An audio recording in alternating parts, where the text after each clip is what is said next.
Website security, and more importantly, your website not getting hacked, is on every business person's mind. And we're going to talk about this today on the Marketing Hub. I'm delighted to say we have an expert on this, Amit from Zeva.ie. Just a little background. I've worked with Amit. Amit has worked with me. And last year, I had a hacking problem on my website, and Amit sorted that out for me, and also now looks after my monthly updates on my website, so I have less chance of being hacked. So the website is a really, really important marketing tool, and we thought we'd get Amit on today just to talk us through what's going on with websites getting hacked, and maybe some things we can do to stop that as well. Hi, Amit. Hi, Paul. Thank you for having me on the Marketing Hub today. Delighted to have you, Amit. I'm delighted to be here. I'm looking forward to telling people about website security and how we can minimize the risk of being hacked, and some steps on how to fix your website after you've been hacked. So, Amit, I think you're going to talk us through a few key areas. So I think the first area is about, small businesses being targeted. Yes. So I suppose the biggest thing as a small business owner is that your website continues to earn you money, or continues to earn you a living. So if you've been hacked, it directly affects your earning potential. So it's really important that we keep an eye on things. Chances are that 90% of small businesses, their websites are hacked not for the data they might have on the website, but more for the resources. So when I say resources, I mean things like your hosting and your access to, basically, the site has not been blacklisted by Google. So they're your two valuable resources: your hosting and your name. Are more businesses being hacked now than last year? More websites? Yes, there's definitely been an uptick in activity. There's been an uptick in activity over the last 2.5 years, as more and more businesses have switched from their traditional bricks and mortar stores to online with the pandemic and the shutdowns and everything else. Around Christmas last year, within a 5-week period, I helped one client a week trying to unhack their websites. And then we worked together on your website, Paul. And it is a huge problem. If you look at some of the stats, so WordPress currently powers about a third to 50% of the internet, depending on where you look at the research. And of the WordPress websites, one of the biggest security providers is WordFence. And in the last 30 days, they blocked over 11.5 billion attempts at hacking or to access a website illegitimately. Wow. So it is a huge problem when you think of 11.5 billion in 30 days. Yeah. And that's billion with a B. Yeah, exactly. Yeah. It is a huge problem. And so I think you're going to talk to us about how to look for signs of hacking. Yes. So the hacking attempts have been becoming very clever. They are in very large number of cases, they're not done by people themselves anymore. They're done by programs which learn from every attempt they make and improve themselves. So they're AI based and self-learning. The most common way to get access is through your passwords and stuff, and we will talk about mitigating factors and attempts at blocking those later. But to identify if your website has been hacked, there's a few things you can keep your eyes out for. One is, if you've been a hacking victim for a little while now, your website may have been blacklisted by Google. So if you search for your business name, Google might have a warning against your URLs that your website is serving potentially harmful information. That, unfortunately, is the worst indicator, because you've been hacked for long enough for Google to have noticed it, Google being the biggest search engine on the planet. Another way of identifying if you've been hacked is to look on the published web pages of your website to see if you see content that you have not published or authored or written yourself. Look into your hosting account to see if there are any files that shouldn't exist there. So if you have a WordPress website, you can easily download whatever version of WordPress you're running from the WordPress repositories and see what files you should have in your hosting. And you can also get an idea if you've been hacked by looking at your analytics and seeing if there are any web pages that you again have not published are in your analytics results. So when we put analytics code into our websites, all pages are tracked by analytics. So if anything shows up that you didn't publish, that should raise a red flag immediately because it shouldn't be showing up. Google Analytics doesn't manufacture pages on your website. So just to summarize, warning on Google search results, spurious files in your hosting outside of the standard WordPress core files, any unpublished content, any content that you think shouldn't be on your web pages, and any web pages being accessed on your domain showing up in your Google Analytics are four great indicators of that you've been hacked. Okay, and then right, so what happens like if a business owner is out there and they think that they've been hacked? What are the immediate steps that they need to take? The very first thing you need to do is change all passwords. And please, please, please make sure your password is for more than 12 characters, but I would advise more than 16 characters long and a combination. And I know people will say that, how can I remember a password that long? So don't make it memorable. Use a password logging tool such as LastPass or KeyPass. There are multiple other ones. Even NordVPN have one. And leverage those tools. I use Dashlane, which I've used for years as well.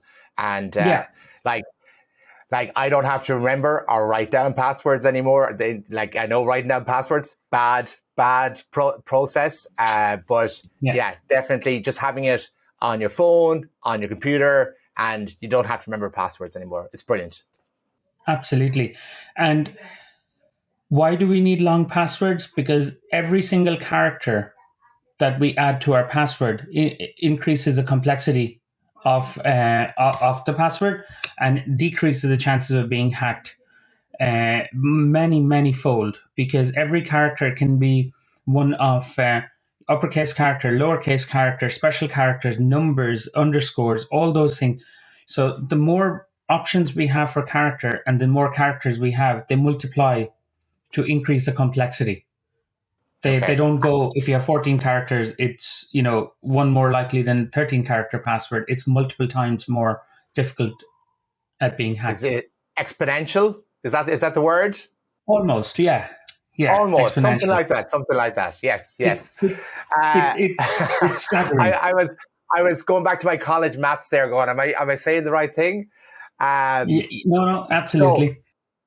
So I suppose moving on then, if a business owner, they've gone in, they've changed their passwords, what long term, and maybe they've cleaned up what the problem was, what's the long term solutions to like avoiding getting hacked on your website? Okay, that's an excellent question, Paul, because we don't want to be wasting our time as small business owners on trying to keep recovering our website. So once you've changed your password, and as you said, you've cleaned out the hacking, there are a few things you should definitely look at. One is you should have a backup strategy.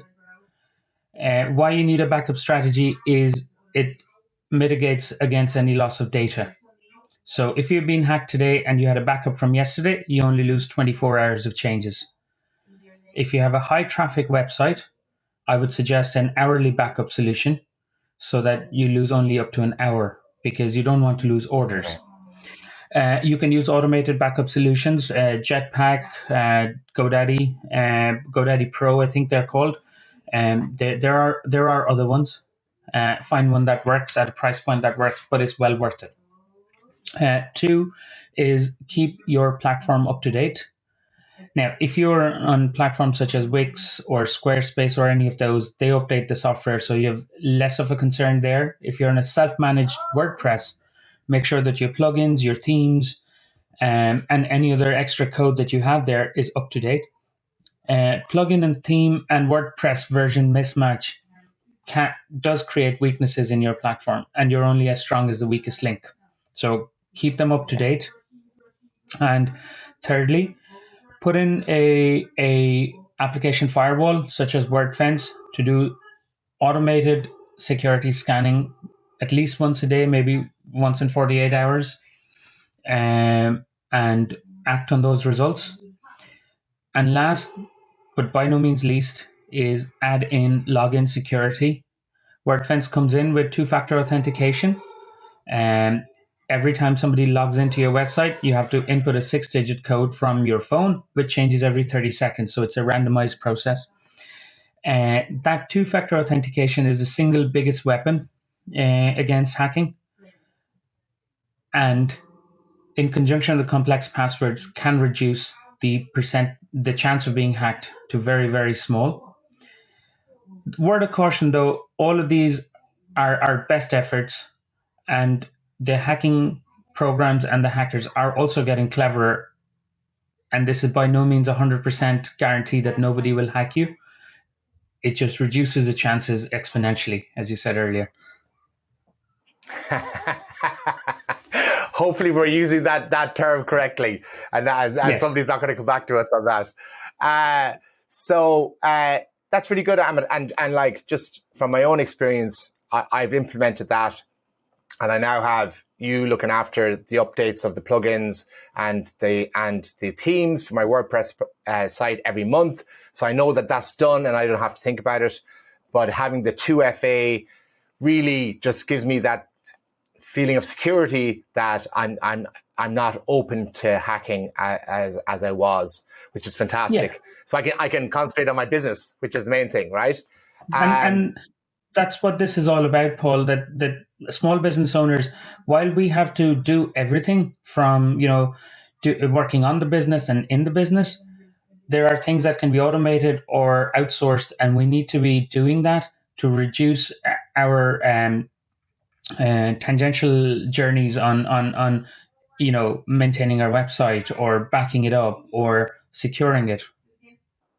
Yeah, absolutely. That's what we're trying to do. We're trying to actually do our jobs, our work, which we're good at, and automate as much and outsource as much as we can as well. So, Amit, before I have my 3 Marketing Hub questions, which is the new edition, I'm going to ask them towards the end. Sure. But you do have an offer that you want to give listeners and anybody out there. Yes. So we run website management plans. You can look up the details on xava.ie/manage, which is xava.ie/manage. It's a peace of mind website management and maintenance package on an annual contract, normally priced at 150 plus VAT a month. But for our listeners, for the months of July and August, there's a 10% discount if you use the code Marketing Hub at checkout. Okay, very good. So yeah, I'll put that link on the posts and on the podcast and on the YouTube and all that when we go live with this. Okay, so Amit, so now the more conversational end to the Marketing Hub, all right?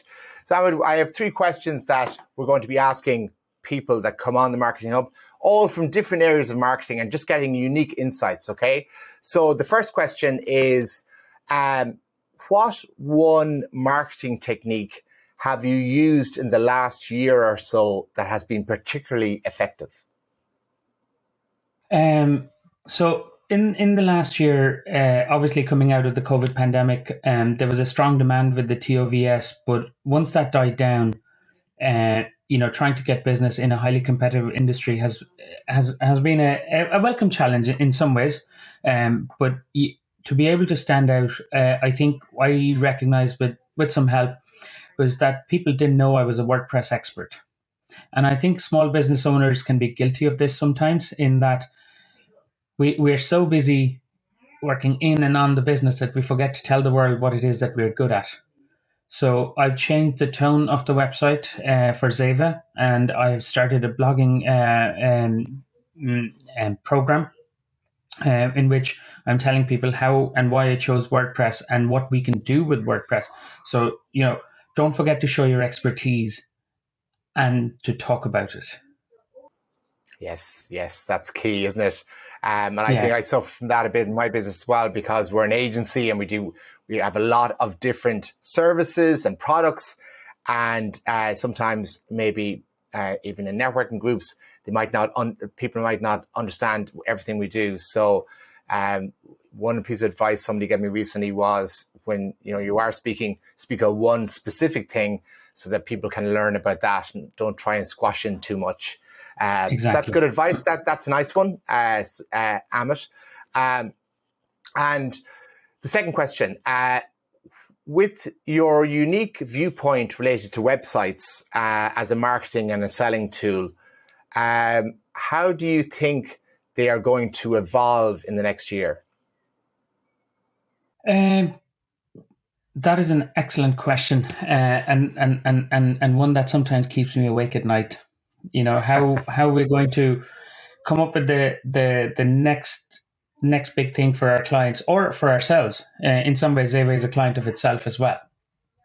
Trying to grow the website, but I think we focus on more incremental improvements for, as I said, Zava is a client of ours as well. So for all our clients, because we have to see how the customers react to every incremental change. So I tend to promote incremental improvements on the websites in terms of improving the customer experience. So one of the biggest strengths I have is to be able to step outside and look at the website and look at it objectively and improving it all around, but in a step-by-step manner. The next big thing in terms of what's coming, AI and interactive websites are going to be big. And if you look at the recent news, Amazon has introduced a new feature where you can try on some of the products on your feet, shoes, for example. And Apple have an interactive model of their iPhones on their website where you can, physically place it in your environment and stuff. So I think that kind of visual retail, interactive visual retail, transitioning into the metaverse sometime in the future is probably the next big wave.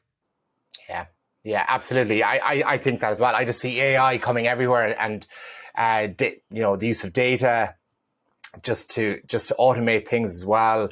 Like I see it in the video production and things. There's lots of like really incredible products coming out, and related to the metaverse and related to taking things from the real world and making digital versions of them, Exactly. as you Yeah. well know with your new business, digital twins, is it? Digital twins, yeah, where we produce 3D interactive models for e-commerce stores, Yeah, and yeah, the next step is fully digitized 3D retail experience. I think that's and it's definitely going to be a part of video production as well for businesses. Yeah. So that's great. And then the last question: what one piece of business advice that you got in the past that has stuck with you and you still follow or try to follow? Um, the the biggest piece of business advice that I follow is not to have too many open clients at any given time. And I know that sounds counterintuitive, but as a working system, we all have our limits. And if we take on more clients than we can physically handle, then business drops off. Um, and if you need to take on more clients, definitely look at bringing in extra bodies in terms of account managers or salespeople or technical people or whatever your business needs to be able to handle those clients, because the quality drops off exponentially. And there's that word again. We use it again, third time.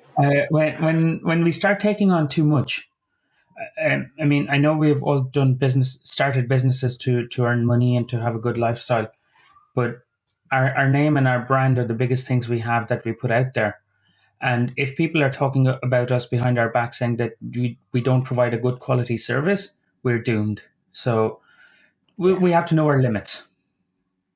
Yeah, that's a really, really good piece of advice, actually, and it probably will make one of the snippets for this that we put online. So Amit, thanks a million for talking to us today. I just want to give Amit's website is zeva.ie, and you can check out his stuff there. We'll put links in our social media posts and on the podcast, etc. So Amit, thank you for joining me today, and chat to you soon. Thank you for having me, Paul. And final word of advice is keep calm and drink tea. Very good. Very good. Bye. Take care, Paul. Bye.